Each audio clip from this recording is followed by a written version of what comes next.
Om Swastiastu, Salam Harmoni. Perkenalkan, nama saya Nimade Ratna Sintia Dewi, NIM 1911031024 dari kelas 4A. Pada kesempatan kali ini saya akan menampilkan video pembelajaran mengenai penanaman konsep bangun datar, kesebangunan, dan kongruensi segitiga pada siswa sekolah dasar. Yang pertama yaitu konsep bangun datar. Untuk mempelajari konsep bangun datar ini, adik-adik harus mengetahui apa pengertian dari bangun datar. Untuk mengetahui pengertian dari bangun datar, adik-adik dapat menyimak video berikut ini. Pengertian bangun datar. Bangun datar merupakan sebutan untuk bangunan-bangunan dua dimensi. Sehingga, bangun datar disebut sebagai sebuah bidang datar yang dibatasi oleh garis-garis lurus ataupun lengkung. Macam-macam dari bangun datar yaitu persegi panjang, persegi, jajar genjang, belah ketupat, trapesium, layang-layang, segitiga, dan lingkaran. Setiap bangun datar tentunya memiliki ciri-ciri dan sifat yang berbeda-beda. Berikut ini ciri-ciri dan sifat bangun datar. Yang pertama yaitu persegi panjang.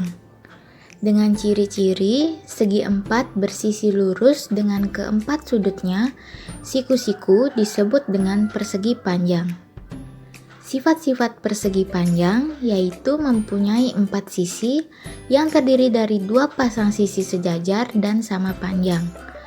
Mempunyai empat sudut siku-siku dan mempunyai dua diagonal yang sama panjang. Yang kedua yaitu persegi. Dengan ciri-ciri segi empat bersisi lurus dengan keempat sisinya yang sama panjang disebut persegi. Sifat-sifat persegi yaitu mempunyai empat sisi yang sama panjang, mempunyai empat sudut siku-siku, mempunyai dua diagonal yang sama panjang, dan saling tegak lurus. Ketiga yaitu bangun datar segitiga. Sifat umum segitiga yaitu mempunyai tiga sisi dan tiga sudut.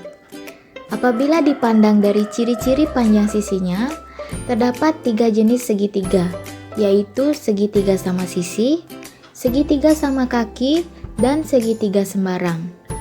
Apabila dipandang dari komponen sudutnya, yaitu terdapat tiga jenis segitiga, yaitu segitiga siku-siku, segitiga tumpul, dan segitiga lancip. Yang keempat yaitu belah ketupat. Ciri-cirinya yaitu sisi yang berhadapan sama dan sejajar. Keempat sisinya sama panjang dan sudut yang berhadapan sama besar dan tidak siku-siku. Sifat-sifat belah ketupat yaitu mempunyai empat sisi sama panjang, memiliki empat sudut dengan dua sudut yang berhadapan sama, dan memiliki dua diagonal yang saling tegak lurus. Yang kelima yaitu layang-layang. Ciri-cirinya mempunyai dua sisi yang berdekatan, sama panjang dan sepasang sudut yang berhadapan sama besarnya. Sifat-sifat layang-layang yaitu mempunyai empat sisi dengan dua pasang sisi sama panjang, memiliki empat sudut dengan dua sudut yang berhadapan sama panjang, dan memiliki dua diagonal yang saling berpotongan tegak lurus. Yang keenam yaitu lingkaran. Ciri-ciri lingkaran yaitu lingkaran hanya mempunyai satu sisi. Sifat-sifat lingkaran yaitu memiliki titik pusat, panjang diameter sama dengan 2 kali jari-jari, dan bentuk lingkaran selalu sama. Yang membedakannya yaitu ukurannya. Yang ketujuh yaitu trapesium. Ciri-cirinya, trapesium mempunyai sepasang sisi yang sejajar. Sifat-sifat trapesium yaitu mempunyai empat sisi, dua sisi diantaranya yaitu sejajar dan memiliki empat sudut. Adapun jenis-jenis trapesium yaitu trapesium sama kaki, trapesium siku-siku, dan trapesium sembarang. Yang kedelapan yaitu jajar genjang. Ciri-cirinya yaitu sisi berhadapan sejajar dan sudut yang berhadapan sama besarnya. Sifat-sifat jajar genjang yaitu mempunyai sisi yang berhadapan sejajar dan sudut yang berhadapan sama besarnya. Nah, setelah mengetahui apa itu bangun datar, selanjutnya kita akan mempelajari konsep kesebangunan dan kongruensi segitiga.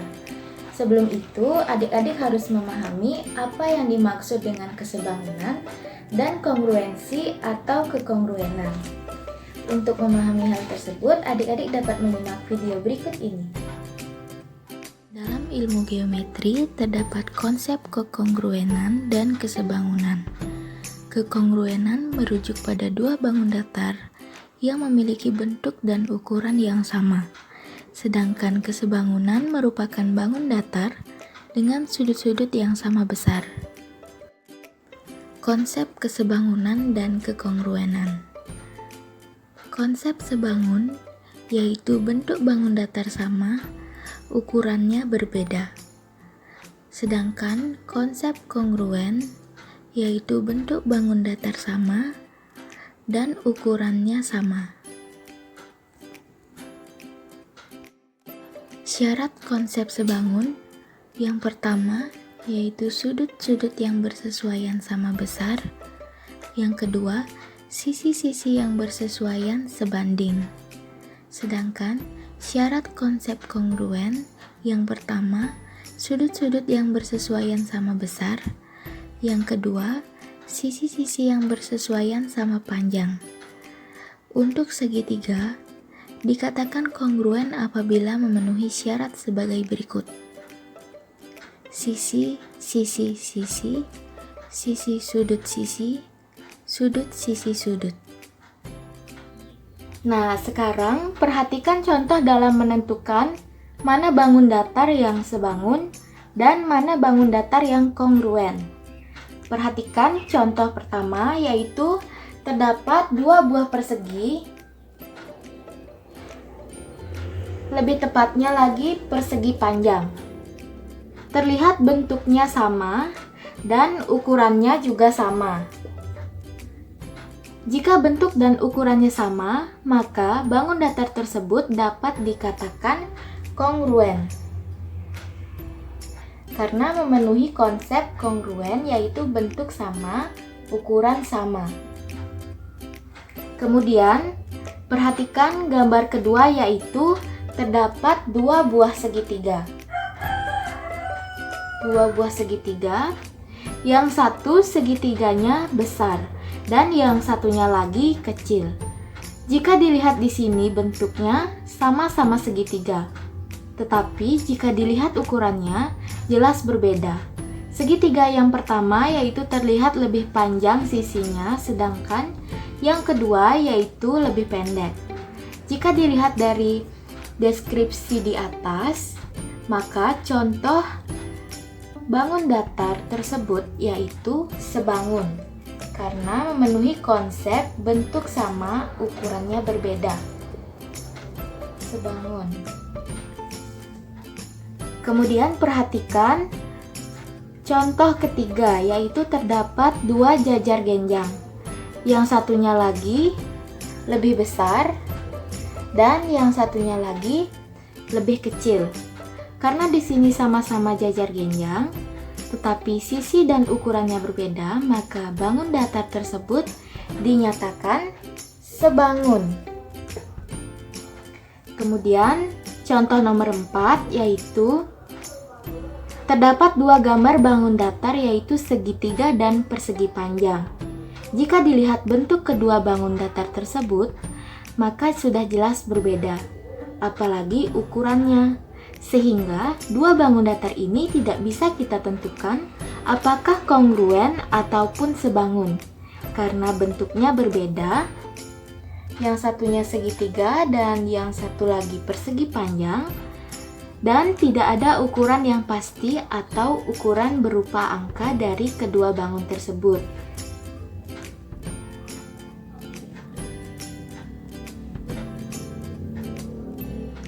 Nah, setelah memahami konsep kesebangunan dan kongruensi atau kekongruenan, adik-adik akan mempelajari konsep kongruensi segitiga.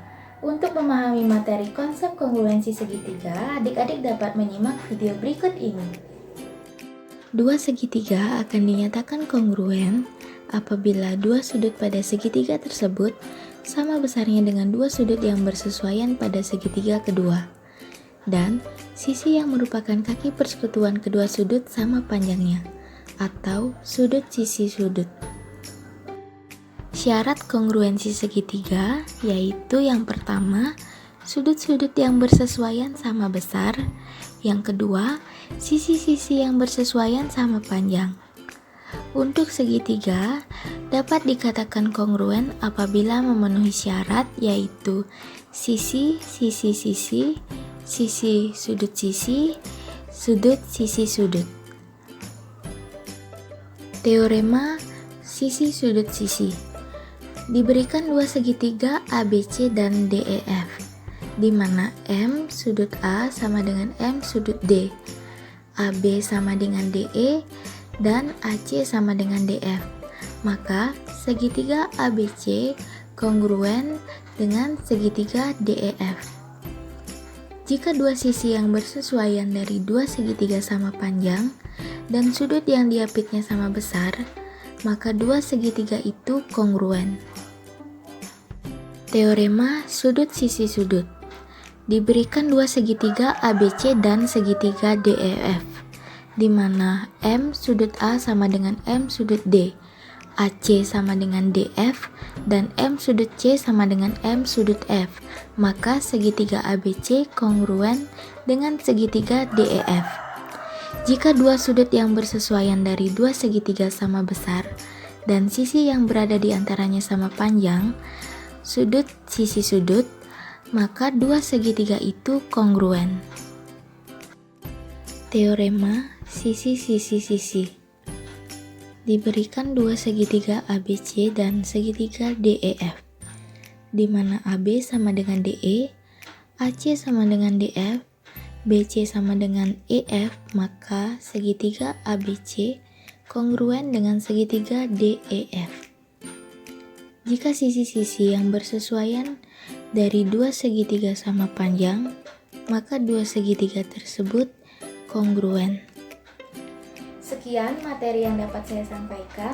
Apabila terdapat kesalahan, saya mohon maaf dan semoga materi yang disampaikan dapat bermanfaat untuk adik-adik.